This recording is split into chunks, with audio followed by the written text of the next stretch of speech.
was feeling kind of depressed today with just like personal stuff and the state of the world. Sometimes just reading the news is heartbreaking, you know, just witnessing the atrocities of humanity. And sometimes you just feel like people are so stupid.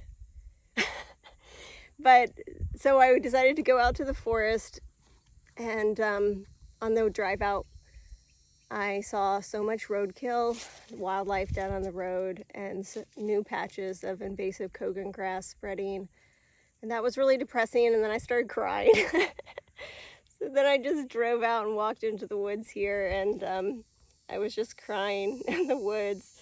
And then I looked down and I noticed like the diversity, and then I just started appreciating all of this diversity that is here, like right around me. And you know, naming all of these plants that I know so well, and I felt better. And so I thought I'd share some of them with you guys. What first caught my eye was the beautiful Morella pumila, this dwarf wax myrtle. It has such, so many of these yellow glands covering the stem and the leaves that the plant looks yellow. It's just so lovely. And then it is intermingled with, of course, the beautiful Aristida bayerkiana, the southern wiregrass that is the staple of the longleaf pine forest. And we have the longleaf pine needles that are coming from the trees above us. And then I noticed these beautiful two species of native runner oak right next to each other. We have Quercus minima right here with these sharp pointed lobes on their leaves, and this is Quercus elliottii, I think formerly Quercus pumila, and it has, you know, entire leaves with simple leaves with entire margins. And then we have this little shiny blueberry Vaccinia marcinites, it has these teeny tiny little blueberry fruit that are delicious. They're so tasty. And we have another edible in the same family. This is Galusacea nana, sometimes called dangleberry, but I always call them huckleberries. And they have larger fruit that have like a glaucous coating, and they're delicious. They are super tasty as well. They're both in the Ericaceae family. And then we have some, of course, the typical gallberry, Ilex glabra, very common in the understory here. And a pteridium, one of the bracken fern. We have this beautiful Symphyotrichum adnatum, which is commonly known as scale leaf aster. It's in the aster family. And it has these leaves that are like oppressed and attached to the stem.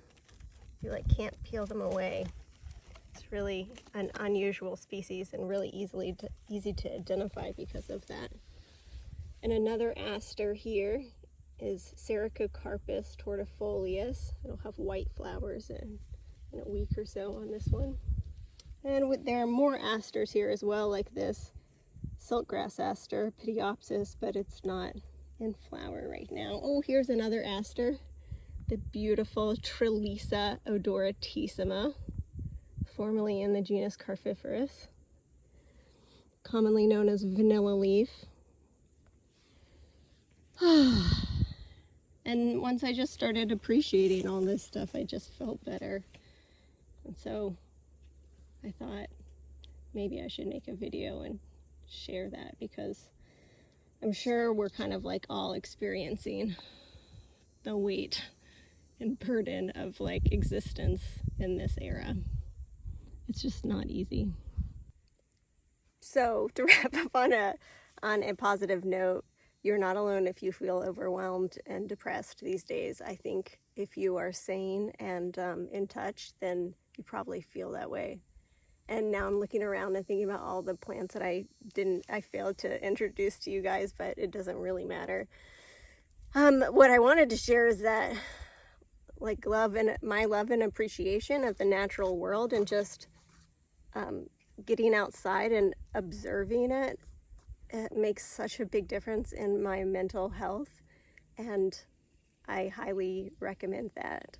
And then getting to share like that passion with other people and trying to wake others up to appreciation of the natural world and how badly we need it, not just because it, feeds us and fills our lungs with air and gives us clean water and everything, but because spiritually we need it. So I hope that message is delivered.